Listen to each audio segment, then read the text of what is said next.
अस्सलाम वालेकुम, आदाब।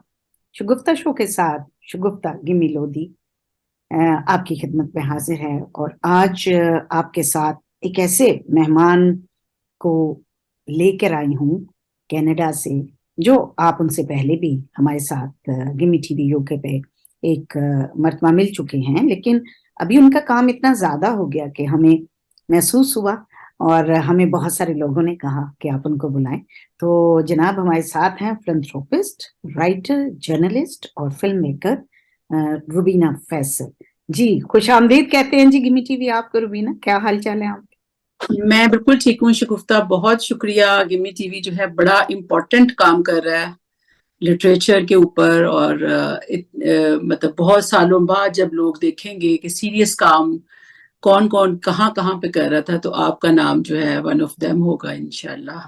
बस तो देखें, आप ने रिकग्निशन कर ली। बहुत सारे और हमारे आप जैसे दोस्त हैं और बहुत सारे हमारे ऑडियंस हैं जो कि बहुत पसंद करते हैं, क्योंकि हम एक नॉन कमर्शियल बेसिस पर एक मिशन के साथ हमारा ताल्लुक है और उसी मिशन को लेके हम जा रहे हैं। ये तो उसमें जो जो जबरदस्त। हमारा मेहमान बनता है वो इस मिशन का हम्म, हिस्सा होता है, जिसमें आज आप हमारे मेहमान हैं और आपको हमने जहमत दी है कि आप आए और बात करें। आपने काम इतना कर लिया, मेरा ख्याल है आपके साथ बात पिछले शो कितना अरसा हुआ रुबीना जब किया था? मेरा ना 4-5 साल तो हो गए हाँ, होंगे शायद। कोविड से पहले की बात है ना काफी। और इसमें कोविड से आपने इतना पहले। काम कर लिया और माशाल्लाह से आप छाई हुई हैं। और क्योंकि मेरा काम जो है और गिमी टीवी जो है वो मतलब हर तरह का बाइलिंगुअल, ट्राइलिंगुअल, हम हर तरह जी की लैंग्वेज को, लिटरेचर को प्रमोट करते हैं। इंग्लिश, उर्दू, पंजाबी भी। और बीइंग अ पंजाबी, क्योंकि मेरा फर्स्ट लव जो है वो अपनी माँ बोली के साथ है, जी लेकिन उर्दू भी हमारी क्योंकि कौमी जबान है। और हम और आप जिस तरह से, आप कनाडा हैं, मैं बरतानिया में बैठी हूँ, हमारे लिए हमारी जबानें, हमारा कल्चर, हमारा अदब, ख्वाह वो जी उर्दू है, वो पंजाबी है, वो हमारे दिलों के बहुत करीब है। हम बहुत जज्बाती हो जाते हैं ना। जी, बहुत आपका जो ज्यादा। नॉवल आया है नारसाई, उसमें मैं बात जी जरा बाद में करूंगी, लेकिन पहले मुझे ये बताइए कि ये नॉवल किस तरह से ख्याल आ गया आपको लिखने का? बड़ा सेंसिटिव नॉवल का। इशू आपने छेड़ा। जी जी, ये बहुत सेंसिटिव इशू है। और मजे की बात यह है कि बड़ा हर वक्त जिधर भी हम बैठे हैं, जहां भी हम खड़े हैं, ये इशू वहां पे मौजूद होता है। दुनिया के किसी कोने पे चले जाएं, तो इसमें सिर्फ इस नॉवल को लिखने का ख्याल ऐसे आया कि एक तो जो औरतों के मसाइल हैं उनको दो तरह के लोग हैंडल करते हैं। एक जो बहुत ज्यादा फेमिनिज्म को जिन्होंने बहुत गलत एंगल दे दिया हुआ है, वो अपनी बात करते हैं, और एक दूसरा बिल्कुल राइट विंग है। हम्म। तो हम्म। वो उन दोनों के दरमियान में जो सही बात है ना, वो रह जाती है। जो सही इश्यूज हैं लोगों के, औरतों के खसूसी तौर पे, वो रह जाते हैं। तो मैंने कॉलम्स तो जाहिर है हम लिखते रहते हैं, लेकिन नॉवल लिखने की वजह, और ये मेरा पहला नॉवल है, और इस पे कलम उठाने की वजह भी ये थी कि मुझे लग नहीं रहा था कि मैं इस टॉपिक को किसी कॉलम या किसी शॉर्ट स्टोरी में कर सकती हूँ। इसके तो मोड़ ऊपर नहीं एक पूरी, सकती आप। हम्म। जी, एक पूरे इरा की कहानी है कि अगर 84 से ये शुरू होती है या 80s में है और हम 2000s में आ गए हैं और 23 पहुंच गया उसका भी, तो स्टिल औरतों के हालात, उनके बारे में कम्युनिटी के ख्यालात, वो अभी तक वैसे के वैसे क्यों चल रहे हैं, और इस पे बात होने की जरूरत है। हम्म। तो इस नॉवल की मोटिवेशन ये थी कि वर्किंग लेडीज कोई भी हो, एक्चुअली ये शायरा की कहानी है, इसको आप किसी से भी रिलेट कर सकते हैं, लेकिन शायरा के साथ साथ आपको ये पता चलेगा कि ये हर वर्किंग लेडी, जो भी खातून मैदान में निकलती है मर्दों के शाना बशाना, और अगर स्पेशली उसका बैकग्राउंड सिंपल हो, वो किसी बहुत बड़े खानदान की चश्मो चराग ना हो, वो मरियम नवाज ना की तरह सोने का चमचा लेके नहीं पैदा होते, तो उस औरत को औरत नहीं समझा जाता। हम्म। औरत की राइट की बात भी आप देखें, अगर इस किस्म की औरत को आप कुछ कह देंगे तो सारा आपका लिबरल तबका साथ खड़ा हो जाएगा। वो कहेगा ओ जी, ये तो आपने खातून को कुछ कह दिया। और सेम उसी उसी वक्त हम देख रहे होते हैं कि दूसरी आम खवातीन जो हैं, वो चाहे पॉलिटिकल कारकुन हैं, चाहे अदबी औरतें हैं, चाहे बैंकों में काम करने वाली हैं, उनके साथ खुले आम इतनी उनकी एक्सप्लॉइटेशन इस बात पे हो रही होती है। मैं आपको एक छोटी सी बात बताऊं, ये अभी की यानी 2023 की बात है कि अगर ये पॉलिटिकल जो अरेस्ट हो रहे हैं पाकिस्तान में, उसमें जुलूस में और जिन लड़कियों को पकड़ा गया उनको ये कहा गया कि अगर उन्होंने कहा हमें टच नहीं करो, हम खुद वैन में बैठ जाएंगी। तो उनको आगे से कहा गया कि अगर तुम इतनी ही शरीफ होती तो तुम जलसे में क्यों आती, बाहर क्यों निकलती, तुम हाँ। जुलूस क्यों निकालती, तुम प्रोटेस्ट में क्यों आती। तो ये मेंटालिटी आप सोचिए, और ये आप ये ना सोचिए कि ये पाकिस्तान में ऐसी बात है, हमारी कम्युनिटी यही सब लेके दुनिया के हर मुल्कों में भी वेस्टर्न, है, बिल्कुल है, जी बिल्कुल है, आप सही कह रही जी, हैं। तो आपको ज्यादा जी बेहतर पता होगा, अभी इंग्लैंड में है और आपको पता होगा कि ये सब चीजें उसी तरह चल रही हैं। तो इस नॉवल को लिखने का यही मकसद था। मैं समझती थी कि लोगों ने बहुत काम कर लिया, लेकिन मेरा ख्याल है कि ये आवाजें उठती रहनी चाहिए और इस पे काम और होना चाहिए। अभी हमारा बहुत लंबा सफर है। अभी आप, मैं बारबी की फिल्म जो आई है, आप उसको भी इस एंगल से देखिएगा। तो उसमें भी वो आखिरी उसका डायलॉग है कि मैं माँ जो है, माँ का सफर यहाँ तक है, और वो रुक के पीछे देखती है कि ताकि उसकी बेटी कितना अब सफर तय करेगी। तो ये हमारी माओ ने हमें यहाँ तक लाए, और अब हम अपनी बेटियों के लिए आगे जो है ना एक और हमें मेहनत करनी है। बिल्कुल सही कह रही हैं। अच्छा, ये आपने क्योंकि वो फिल्म की भी बात कर ली और क्योंकि आप एक फिल्म मेकर भी हैं, लेकिन इससे पहले कि हम ये सफर इतनी जल्दी मैं तय नहीं करना चाह रही, मैं चाह रही हूँ कि आप बात करें जरा पाकिस्तान में अपनी यूनिवर्सिटी की। डिग्री किसमें की आपने? जी, मैंने पहले हैले कॉलेज से बीकॉम किया था, उसमें कॉमर्स। तो उसके बाद फिर मुझे था कि मैंने शायद सीएसएस, उस वक्त तो यही बच्चों के ख्वाब होते हाँ, थे ना कि मैंने कहा था एमबीए मैंने नहीं करना, अकाउंट्स में नहीं, मैंने ये सीएसएस करना है, और मैंने ना एडमिनिस्ट्रेशन की किसी जॉब में जाना है, पाकिस्तान को ठीक करना है। ठीक है। तो ये ठीक करने का बड़ा मुझे एक होता था, क्योंकि आप उस जमाने में भी स्टूडेंट लाइफ में आपको पता है हम कितनी ऐसी चीजें देखते थे। तो अब तो हर हालात बिल्कुल ही हाथ से बाहर निकल गए हुए हैं। तो वो मुझे, फिर मैंने कहा, और मुझे लिटरेचर का शौक था, मैंने कॉमर्स पढ़ते पढ़ते ही मैंने उर्दू लिटरेचर पढ़ना शुरू कर दिया था। फिर मुझे था कि मैं इंग्लिश लिटरेचर करूं, ताकि मेरा दोनों एक तो जुबान पे भी हो, और दूसरा मुझे लिटरेचर की भी सेंस आए। और इंग्लिश में आपको पता है दुनिया की हर जुबान का तर्जुमा इंग्लिश में हो तर्जुमे चुका होता है। है। और तो फिर वहां पे फिर एफसी कॉलेज से मैंने एमए इंग्लिश किया। तो लेकिन वही बात है कि पाकिस्तान में अपॉर्चुनिटीज और एक मिडिल क्लास के लोगों की जो स्ट्रगल होती है, वो इसी तरह है कि जॉब जिसमें मिल जाए, पहले जॉब प्रायोरिटी बन जाती है। तो उस वक्त पंजाब बैंक में ये शुरू हुआ था, कंपटीशन के एग्जाम्स होते थे, तो ये पंजाब बैंक ने किया था, तो वो मैंने दिया, तो मैं पास हो गई। मैंने ऐसे ही जाके अम्मी के कहने पे, उनके जोर जबरदस्ती पे लिख दिया, तो वो सिलेक्शन हो गई। तो उसके बाद फिर अभी मैं स्टूडेंट ही थी, तो मुझे फिर बैंक में अम्मी ने प्रेशराइज किया कि नहीं, एमए होता रहेगा, हाँ, साथ एमए के साथ। बाद भी तुम्हें जॉब मिलेगी, अब इतनी अच्छी जॉब मिल गई है तो अब चले जाओ। फिर बैंक में चली गई, फिर साथ पार्ट 2 किया एमए इंग्लिश का, फिर साथ बैंकिंग का डिप्लोमा डीआईपीपी था, वो भी पंजाब बैंक की ही वो थी कि अगर आप पार्ट 1 कर लेते हैं तो फिर आप ग्रेड 3 अगर अपॉइंट हुए हैं तो ग्रेड 2 बन जाएंगे फौरन ही। तो वो भी लालच आ गया कि अच्छा इतनी जल्दी हम ग्रेड 2 हो जाएंगे, हाँ, तो वो छोटी छोटी हाँ, उम्र हाँ, में सब हाँ, कुछ कर जाहिर है। लिया। हाँ, हाँ, तो वो एक जॉब का जो फ्लेवर था वो मैंने उस एज में ले लिया, लेकिन मेरा टेम्परामेंट उस जॉब का था नहीं, कि फिर बाद में मैंने तौबा की कि मैं जॉब नहीं कर सकती। अच्छा, ये तो आपका पाकिस्तान का सफर हो गया। वो मैं इसलिए पूछ रही हूँ क्योंकि ये आपने जी कहा पार्ट 2 मैंने किया, तो मुझे एकदम से वो फ्लैश की तरह मेरे जहन में भी वो सारा का सारा डॉक्टर फाउस्टस और वो हर चीज जो है जी। वो जो है हमारी ड्रामा और हमारे भी डॉक्टर क्लासिकल फॉस्टर्स पोइट्री वो निकाल सब है। दिया था इन्होंने। जी हाँ, तो देखें ये इस तरह से बंदा एक दूसरे के साथ रिलेट करता है। तो फिर वहां से आप कैसे आ गई कनाडा? वही जी, फिर बस शादी वही के मैं जरिए, ये, या बस जो यूजुअली माओ को होता है कि हमारी बेटियां सेटल हो जाएं, पढ़ लिया तो शादियां कर दें, या कोई और सिलसिला आपका बना कनाडा तक आने? नहीं नहीं, मेरा कनाडा का, हम दोनों, मेरी शादी फिर बैंक में ही हो गई ना, तो फैसल भी मुझे वहीं से मिले थे जी। ठीक है। और उसके बाद हम दोनों ने वहां पर, मेरा कभी इरादा नहीं होता था पाकिस्तान छोड़ने का। मैं सीधी बात बताऊं शगुफ्ता, मुझे आज तक ये फीलिंग आती है कि मैं क्यों लाहौर, मैं सोचती थी कि दुनिया का आखिरी काम होगा कि मैं ये करूंगी कि मैं लाहौर छोड़ दूंगी।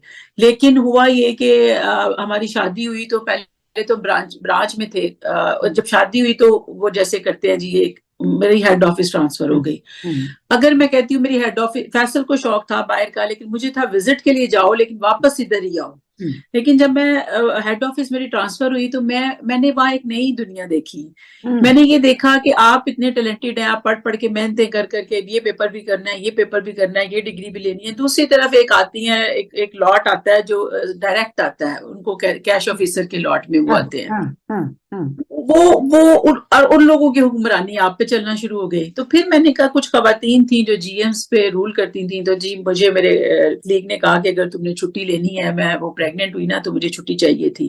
तो उसने कहा कि अगर छुट्टी ज्यादा लेनी है तुमने, जो तुम्हारी नहीं पड़ी, मेरी शायद 3 महीने की पड़ी थी या 3 महीने की नहीं थी, और मैंने पहले लेनी थी, और बाद में बेबी की डिलीवरी के बाद मुझे बच्ची नहीं थी, कुछ ऐसा था, तो मुझे चाहिए थी। ऑब्वियसली बच्चा भी मेरा 1.25 महीने का था।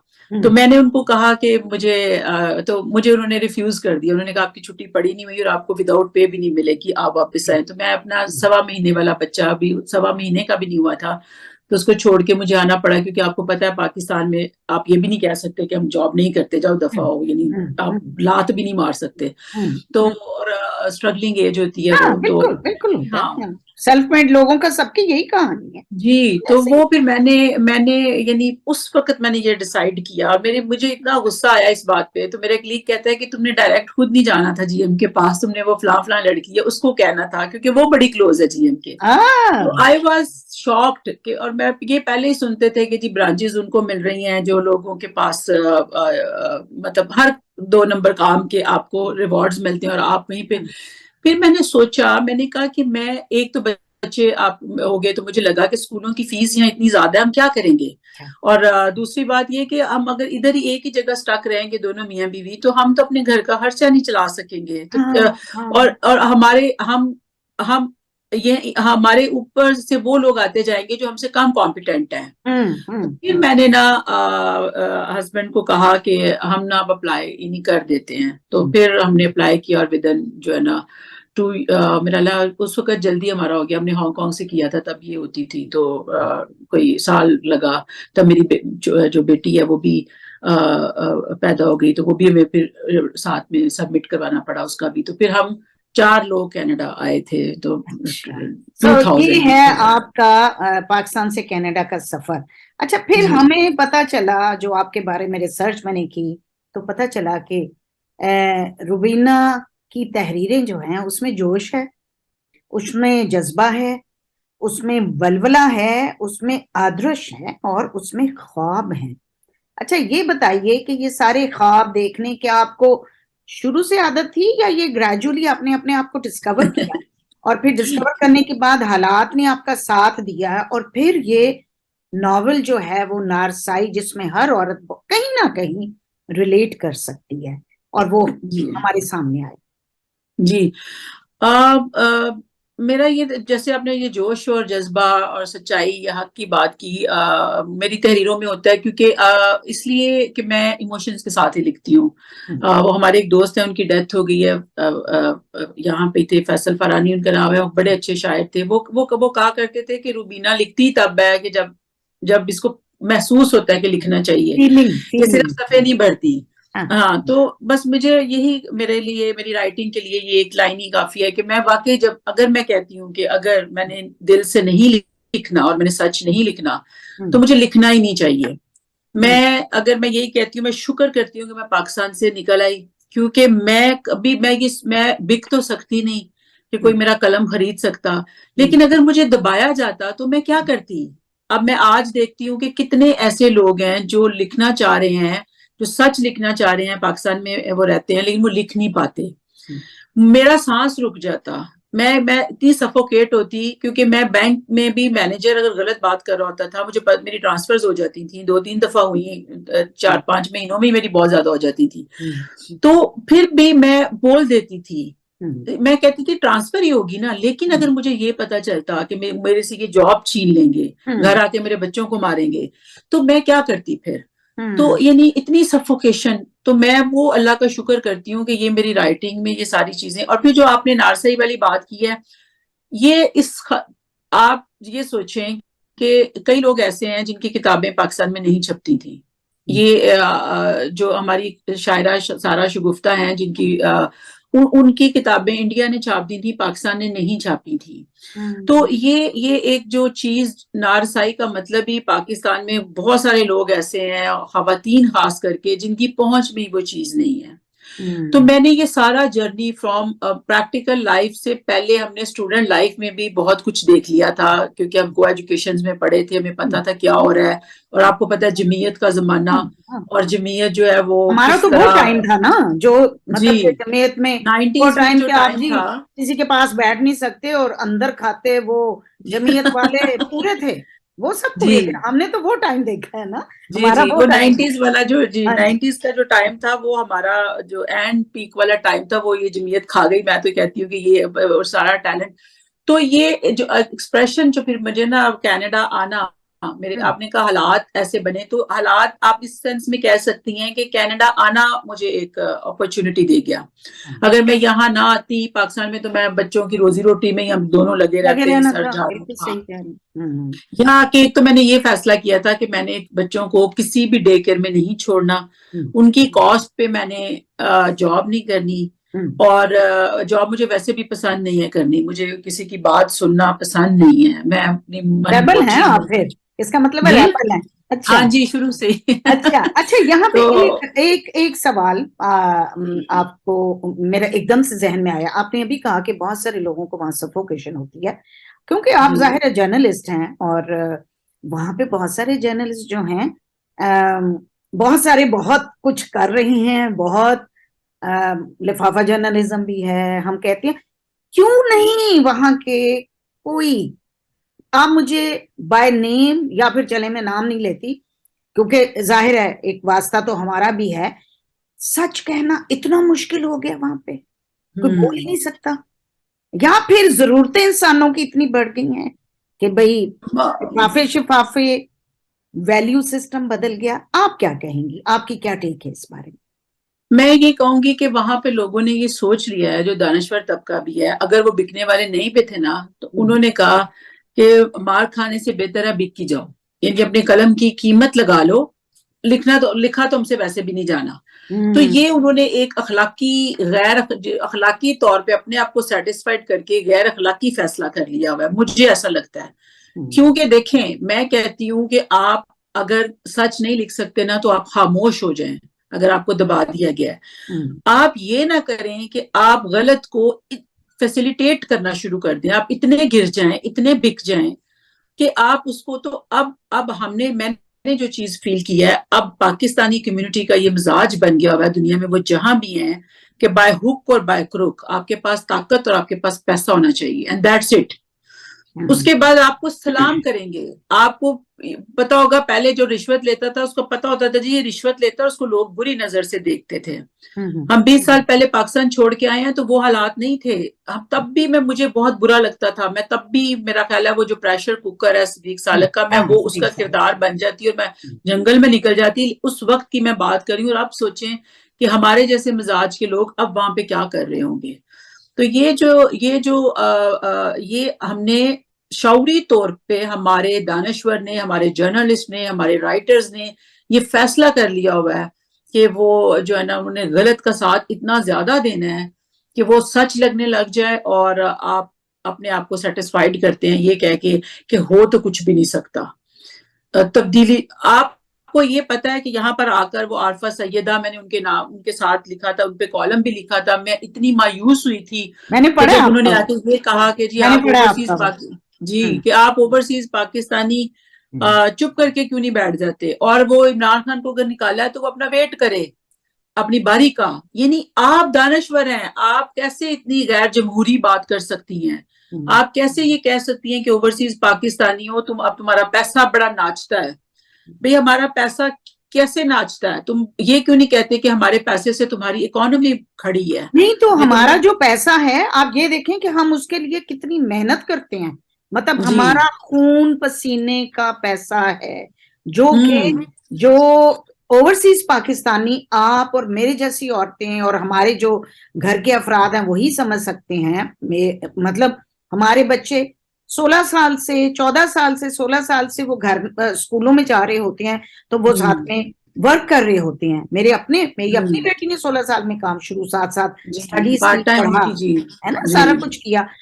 ये आप मुझे बताइए, आरफा सैयदा जैसी स्कॉलर, जो कि अब मैं कुछ ज्यादा मैं उस पर ओपिनियन नहीं देना चाहती, आपने जो कॉलम लिखा था, I must salute you for that. Thank you. आपने जिस, मैंने उस वक्त भी कमेंट किया था, लेकिन अगर हमारा वो सो कॉल्ड दानश्वर तबका और आरफा सैयदा एक वुमेन कॉलेज की प्रिंसिपल रही हुई, और उनको जिस तरह से उनको लिया जाता है, या जिस तरह वो इजहार करती हैं, गो के मेरी और तरह की ओपिनियन है उनके बारे में, आ, ये सब कहना और इस तरह की बात कहना गैर जमहूरी तरीके की, और एक दानिश्वर जो कहने को, एक जाहिर है एक नाम है उनका, ये ये क्या शो करता है?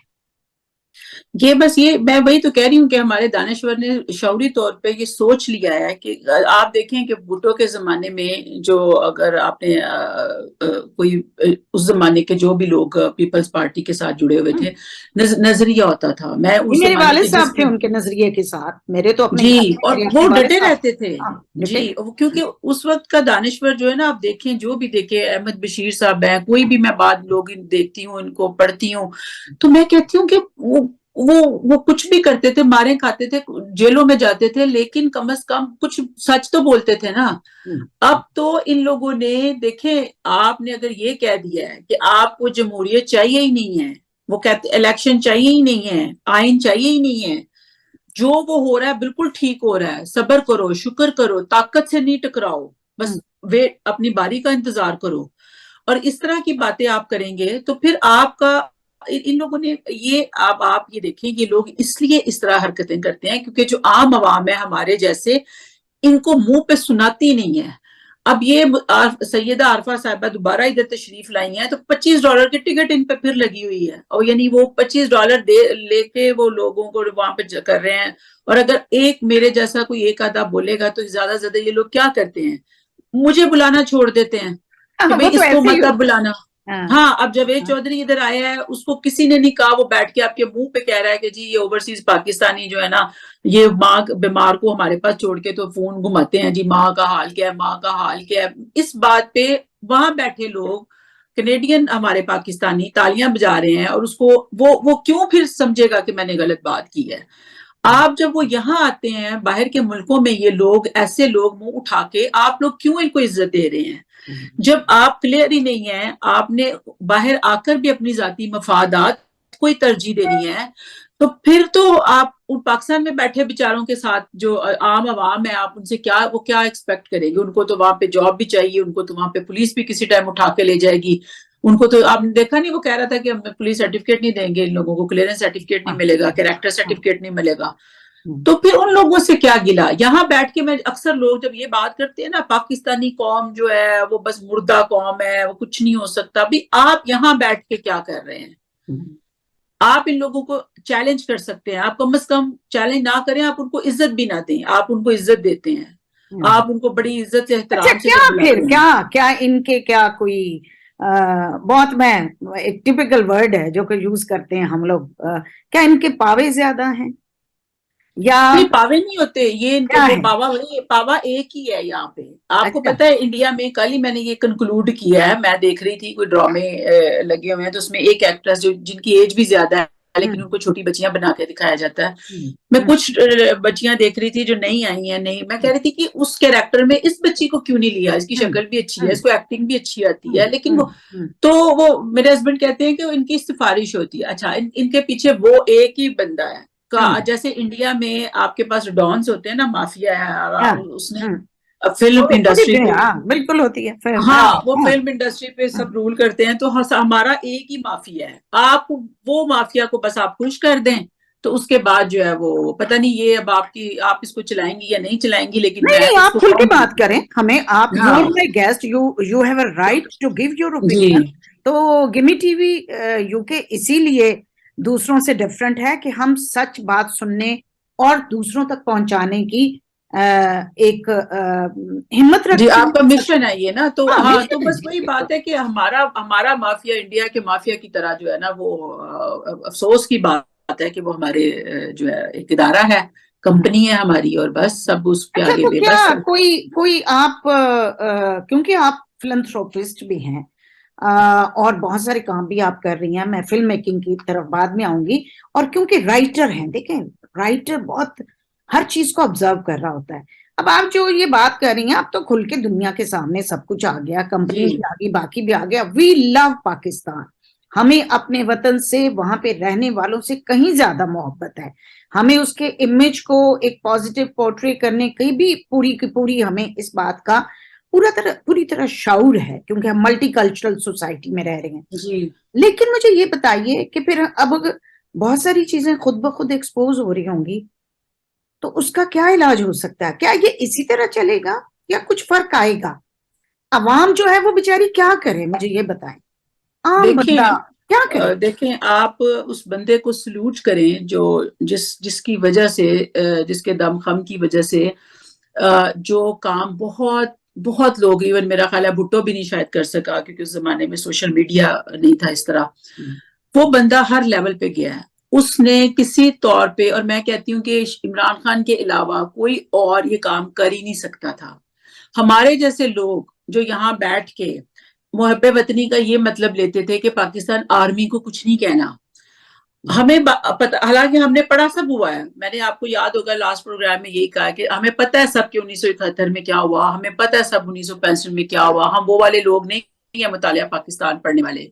मैंने तो कनाडा आके, आपको पता है, टॉक शो जब स्टार्ट किए थे तो मैंने पाकिस्तान की हिस्ट्री को इतना पढ़ा, और ये मेरे हाँ लिए हाँ, आप खुद भी शोज करती रही हैं, आप जी। खुद। तो ये हम फिर भी हम ये नहीं सोच सकते थे कि ये इस हद तक इन्वॉल्व्ड है, या इस हद तक लोगों को ये इतना ये नहीं गिरे हुए ये लोग हैं कि ये कुछ भी कर सकते हैं, इनके पास कोई। तो ये चीज हमारे जैसे लोगों को जो इतने प्रो आर्मी थे, प्रो आर्मी मतलब कि बस हमें ये पता था कि अच्छा ये है, लेकिन हमने डिफेंड करना है, जो भी हो जाएगा ये हमारी आर्मी है, क्योंकि दुनिया की सारी आर्मीज जो है वो ऐसे इन्वॉल्व होती हैं, एस्टेब्लिशमेंट के बगैर कुछ भी नहीं हो सकता। तो लेकिन ये बस हमारे लोग ही बस ऐसी बातें करते हैं, और ये सेपरेटिस्ट हैं जो जिनको ये मारते पीटते हैं। अब हमें पता चला कि वो सेपरेटिस्ट तो जो थे सो थे, असल में गद्दारी वो करता है जिससे मुल्क को नुकसान पहुंचता है। आप बताइए, इमरान खान या उसके फॉलोअर से मुल्क को क्या नुकसान पहुंचा? अगर आप आर्मी की बात करेंगी तो आपको पता चलेगा कि किस किस वक्त आर्मी की वजह, जब आर्मी का रूल हुआ आपके मुल्क को पक्का डैमेज पहुंचा। 1971 में भी आर्मी थी, 1965 में भी आर्मी, यानी आपका मार्शल आई था ना। तो आप तो गद्दार कौन हुआ? मुल्क को नुकसान किसने पहुंचाया?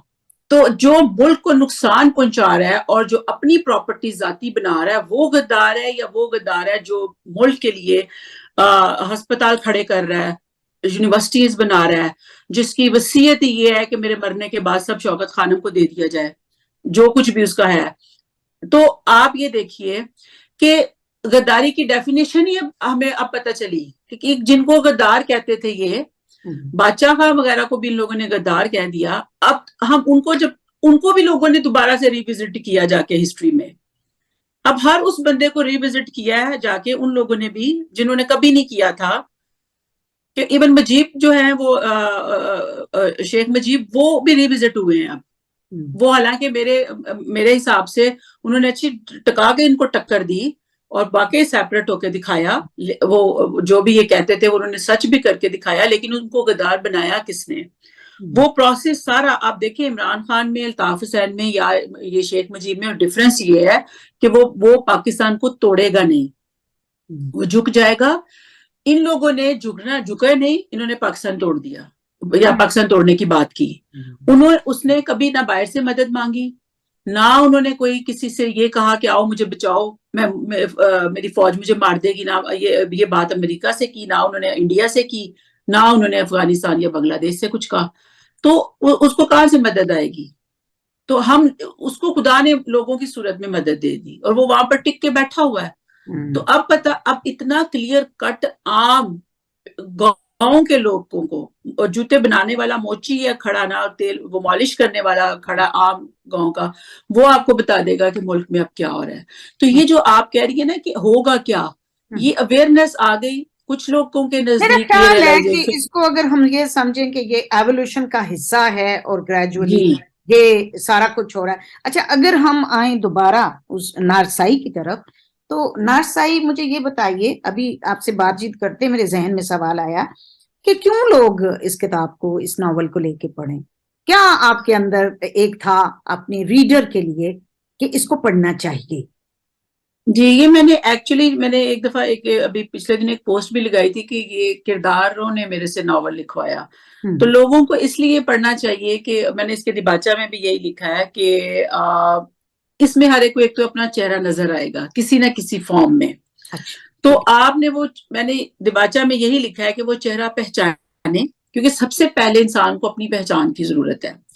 मैं अपने चेहरा देखूं और मैं कहूं कि नहीं नहीं नहीं नहीं नहीं, मेरे तो आंखें बहुत खूबसूरत हैं और मैं तो बड़ी प्यारी हूं, तो मैं गलत देख रही हूँ। मुझे पहले सही तरह अपने आप को देखना है, उसके बाद मुझे डायग्नोज अपने आप को करके अपने आप को खोज के उसके बाद मेरा काम क्या होना चाहिए कि हाँ, अब मैं आंखों पे मैं ये वाला मेकअप लगाऊं या वो वाला लगाऊं। तो जब आप पढ़ेंगे, आप अपना चेहरा देखेंगे, उसके बाद आपको ये देखना है कि आपको अपनी शख्सियत में किस किस्म के मेकअप की जरूरत है, आपने इम्प्रूव क्या करना है। तो ये मजलूमियत की कहानी, अगर उस औरत की ये कहानी है जिसमें उस पर जो भी हुआ माशरे ने किया या जैसे भी है, वो हर इंसान को एक तो जालिम में भी और मजलूम में भी दोनों में अपना चेहरा नजर आएगा। और आपको पता है कि मजलूमियत इटसेल्फ खुद भी एक बहुत बड़ा जुल्म है, अगर आप उसको अपने ऊपर तारी कर ले तो ये इस एंगल से जब लोग देखेंगे और किरदारों ने मुझसे ये कहानी लिखवाई, तो इसका मतलब है कि आप लोगों ने मुझसे ये कहानी लिखवाई है, तो आपको तो पढ़नी चाहिए। पढ़नी चाहिए। अच्छा, ये तो बात होगी पढ़ने की। मुझे ये बताइए, थोड़ा सा टाइम बहुत जल्दी जल्दी जा रहा है, मैं ये जानना चाहती हूँ कि बुक रीडिंग का तो रवाज ही खत्म हो गया जनाब, कि हम आप जैसे जो राइटर बन के किताबों के पीछे पड़े हुए हैं और लिखते रहते हैं। मेरी भी अभी मैं अपनी छठी किताब पे काम कर रही हूँ और अपने नॉवल पे भी काम कर रही हूँ। तो हम जैसे लोग तो पागल हैं, मतलब दुनिया के सामने तो हम पागल हैं। आप भी, आपको क्या और फिर आपने संगे मील से किया है, तो इसमें पब्लिशर्स का या जो आजकल तो कोई जो बज़ाहिर अपने आप को बाशऊर समझता है बंदा, वो कहता है मुझे किताब खरीद के पढ़ने की जरूरत नहीं। जो कोई पागल को हम आप जैसे हैं जो कि किताब खरीदते भी हैं, छुपवाते भी हैं पैसे लगा के और लिखते भी हैं। तो आप क्या इस बारे में कहेंगी कि कैसे किताब की तरफ वापस आया जा सकता है? और फिर ये नुकसान वाला काम आपने क्यों कर लिया नारसाई भी?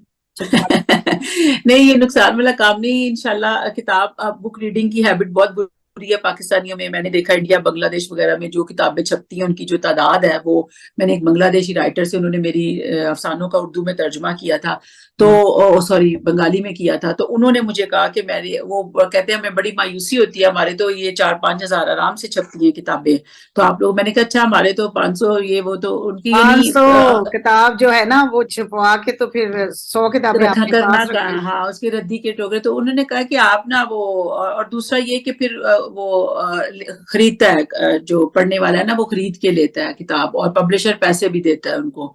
तो चले, हमारा ये है कि अब उसका पब्लिशिंग का ये है कि वो एक चल पड़ा हुआ है कि आपने जो नए राइटर नए, अब कहाँ नए, यानी कि आपने एक्नॉलेज ही नहीं करना। एक पब्लिशर्स की है मोनोपोली है, आप उसको चैलेंज नहीं कर सकते।